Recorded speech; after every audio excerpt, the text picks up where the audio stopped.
العالمين والصلاة والسلام على خير خلقه محمد وآله الطيبين الطاهرين واللعنة الأبدية على أعدائه أجمعين. یہ جو 400 آداب امیر المؤمنین علیہ السلام نے ایک نشست میں بیان فرمائے، ان میں سے ایک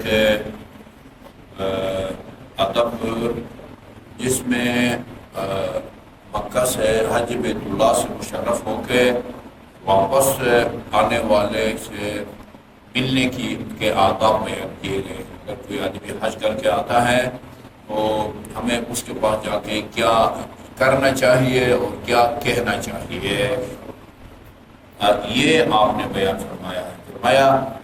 یہ چونکہ آدھا اس دن ہم نے پڑھا ہے، آدھا رہتا ہے، میں شروع سے پڑھنے لگا ہوں.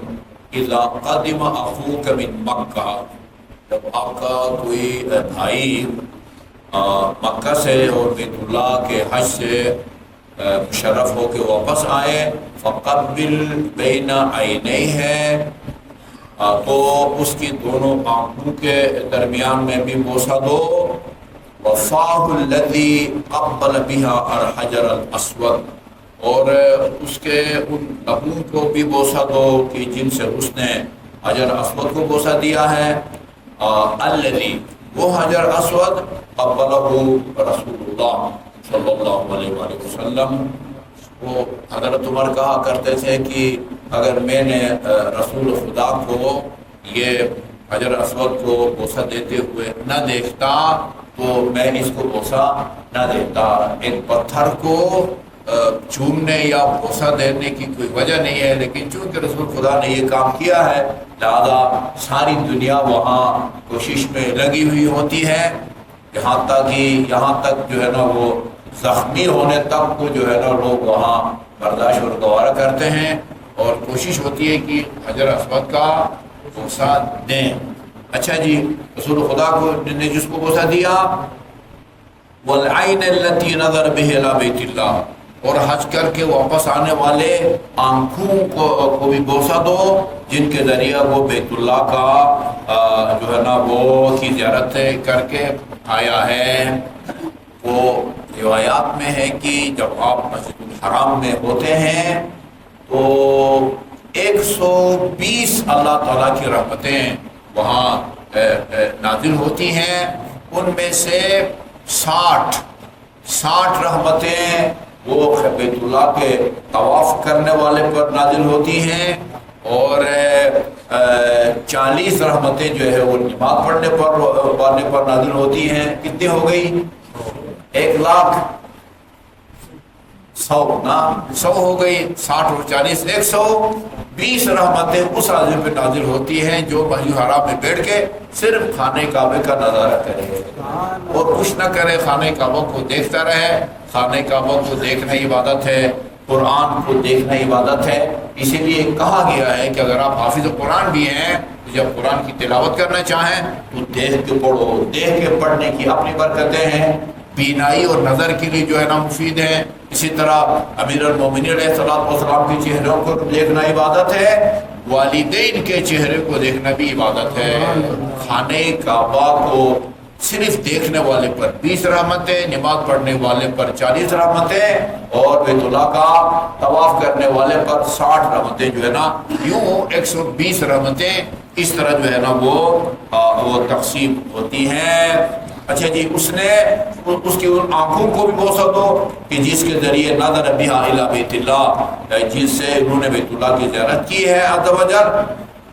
وقبل موضع سجودہ ووجہہ، اسی طرح وہ پیشانی جہاں اس نے خانہ کعبہ کے سامنے سجدہ کیا اس کو بھی بوسہ دو. اچھا جی، وَإِذَا حَنْ، یہ تو آپ نے یہ کام کرنے ہیں بیت اللہ کا حج کر کے جو آئے، عملی طور آپ نے یہ کرنا ہے. اس کے ماتھے کا بوسہ دینا ہے، پیشانی دونوں آنکھوں کے درمیان میں، لبوں کا بوسہ دینا ہے، آنکھوں کا بوسہ دینا ہے. اچھا، اس کو کہنا کیا ہے؟ فرماتے ہیں وَإِذَا حَنَّمْتُمُوهُ،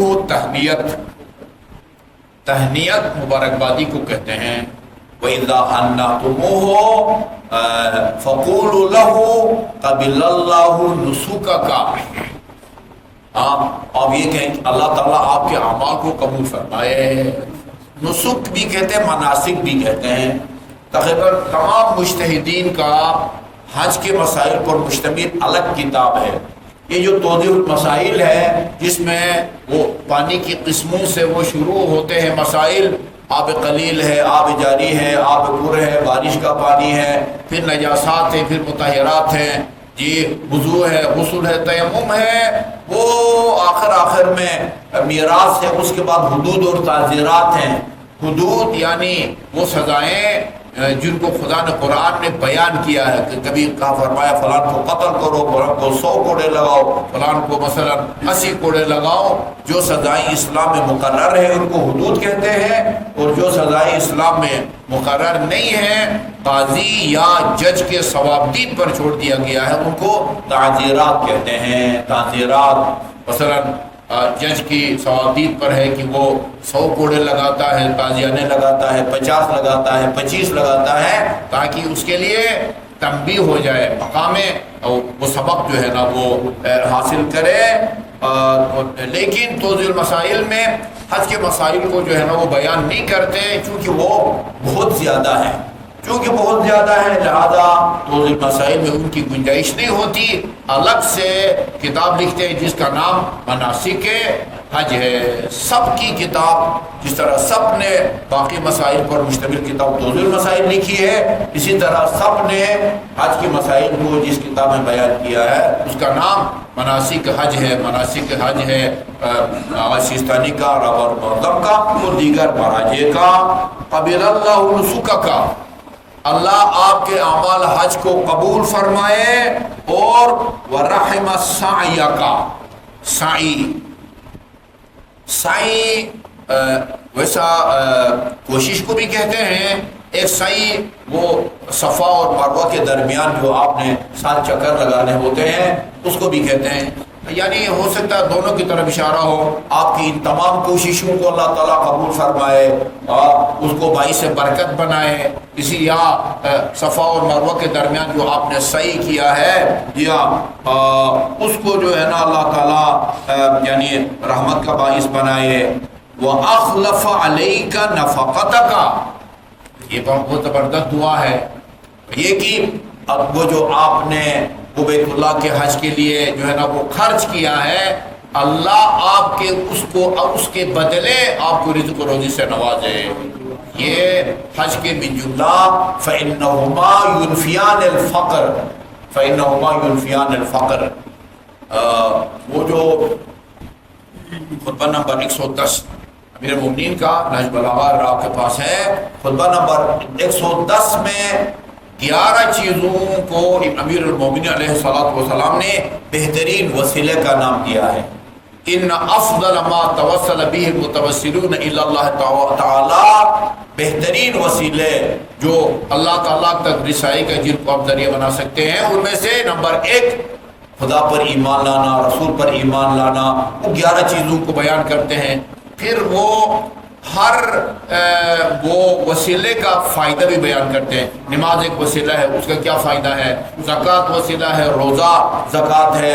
یہ وہ دکھا کے صدقہ دینا یہ وسیلہ ہے، اس کا فائدہ الگ ہے. دکھا کے فائدہ دینے کے نتیجے میں انسان بری اموات سے جو ہے نا محفوظ رہتا ہے. چھپا کے صدقہ دینے کے نتیجے میں اللہ تعالیٰ گناہوں کو بخشتا ہے. حج اور عمرہ کو بھی اللہ تعالیٰ نے وہ وسیلہ قرار دیا ہے. اس کا کیا فائدہ ہے؟ الفاظ یہ ہے میرے فَإِنَّهُمَا يُنْفِيَانِ الْفَقْرَ. یہ اس کا مطلب جو ہے جو لوگ غیب پر ایمان نہیں رکھتے ان کے لیے قابل فہم نہیں ہے، ان کے لیے قابل ہضم نہیں ہے. یہ پچھلے سال ہمارے ایک جاننے والے وہ گئے تھے ماں بیٹا 20 لاکھ روپے دے کے گئے تھے. 20 لاکھ پرائیویٹ کاروباروں میں جاتے ہیں. پچھلے سال سرکاری جو حج ہوا تھا تقریباً کوئی 12-13 لاکھ میں جو ہو گیا تھا. بے بظاہر تو وہ آپ کی جیب سے 20 لاکھ جا رہا ہے، 15 لاکھ جا رہا ہے، 16 لاکھ جا رہا ہے، لیکن امیر مومنین فرماتے ہیں کہ یہ جو پیسہ ہے نا، یہ حج اور عمرہ ینفیان الفقر، وہ آپ کے گھر سے فقر اور غربت کو دور کر دیتے ہیں۔ حج اور عمرہ کے نتیجے میں اللہ تعالیٰ فقر کو دور کر دیتا ہے۔ یہ عجیب بات ہے بھائی، وہ پیسہ ہے اس کو لگا دیا، پی آئی اے کو دے دیا، یا پتہ نہیں وہ ایئر بلیو کو دے دیا، کہاں سے پیسہ آئے گا؟ خدا کہتا ہے کہ بھائی تم دو، اذا املقتم فتاجروا اللہ بالصدقہ، جب تم غریب ہو، فقیر ہو، نادار ہو، بے روزگار ہو، تو صدقہ دے کے اللہ تعالیٰ سے تجارت شروع کر دو۔ یہ اللہ تعالیٰ کا جو ہے نا وہ کہ ہاں جو ہے نا تجارت کا ایک انوکھا انداز ہے کہ خرچ کرو میں تمہیں دوں گا۔ اس کے لیے آپ یہ بھی دعا کریں کہ یا وہ اخلف اللہ نفقتک، یہ جو تم نے حج کے مد میں خرچ کیا ہے، اخلفا، یا اس کی جگہ اللہ تعالیٰ تمہیں اور دے، جتنا تم نے حج پر لگایا ہے اس کا متبادل اللہ تعالیٰ جو ہے نا وہ تجھے دے دے۔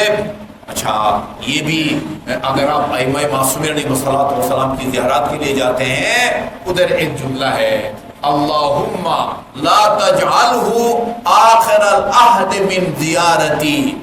ہاں، مشہد جاتے ہیں، کربلا جاتے ہیں، نجف کاظمین جہاں بھی جاتے ہیں، آپ کی یہ دعا ہونی چاہیے، خدایا یہ میری آخری زیارت نہ ہو۔ اس کا کیا مطلب ہے؟ یعنی بار بار زیارت نصیب ہو۔ اور امام زین العابدین علیہ السلام کی جو دعا ہے جو رمضان مبارک میں پڑھتے تھے، وہ کیا تھی؟ اللہم ارزقنی حج بیتک الحرام۔ ابھی انہی دنوں میں، یہ کون سا مہینہ ہے؟ ربیع ثانی ہے۔ ربیع ثانی میں دعا کر رہے ہیں۔ ابھی سنا حج پالیسی جو ہے وہ منسٹری نے جو ہے وہ تیار کر لی ہے اور منظوری کے لیے جو ہے نا وہ اسمبلی کو وہ بھجوا دی ہے۔ وہ ابھی سے جو ہے وہ دعا کرنا شروع کر دیں تاکہ اللہ تعالیٰ آپ کے لیے حج کے جو ہے نا اسباب ہیں ان کو فراہم کرے۔ تھوڑا سا خدا کو ٹائم دینا کہ وہ اس دوران جو ہے نا وہ آپ کو اس قابل بنائے کہ اللہم ارزقنی حج بیتک الحرام، خدایا مجھے بیت اللہ کا حج نصیب فرما، فی عامی ھذا وفی کل عام، یہ نہیں کہ یہ آخر پہلا اور آخری حج ہو، اس سال بھی اور ہر سال بھی، وزیارت قبر نبی کا۔ اور جب آپ حج کے لیے جائیں گے، مدینہ جا کر حضرت صلی اللہ علیہ وسلم کی قبر کی بھی زیارت کریں گے، ائمہ بقیع کی بھی زیارت کریں گے، احد جائیں گے، وہاں وہ کیا کہتے ہیں جناب حمزہ سید الشہداء اور دیگر شہداء احد کی بھی جو ہے نا وہ آپ زیارت کریں گے۔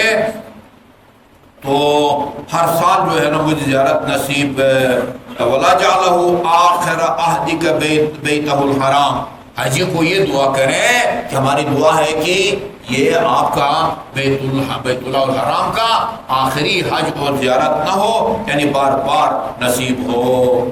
25 حج امام زین العابدین اس دعا کو اللہ تعالیٰ نے قبول فرمایا ہے، اور 25 حج کیے ہیں امام زین العابدین علیہ السلام نے پیدل 460 کلومیٹر۔ کیوں محسن صاحب؟ 460 کلومیٹر مکہ اور مدینہ ہے، پیدل جاتے تھے، سواری ساتھ ساتھ چل رہی ہوتی تھی۔ لوگ کہتے تھے فرزند پیغمبر یہ سواری پر سوار کیوں نہیں ہوتے؟ کہا مجھے سواری پہ سوار ہو کے خدا کی بارگاہ میں جاتے ہوئے شرم اور حیا محسوس ہوتی ہے۔ 25 حج کیے امام زین العابدین نے، جہاں 25 حج کیے وہاں مدینے کے 100 خاندانوں کی مکمل کفالت بھی کرتے تھے، پورے اخراجات 100 خاندان کے ایک کی سرپرستی بھی کرتے تھے، اور بیت اللہ کے 25 حج بھی آپ نے کیے۔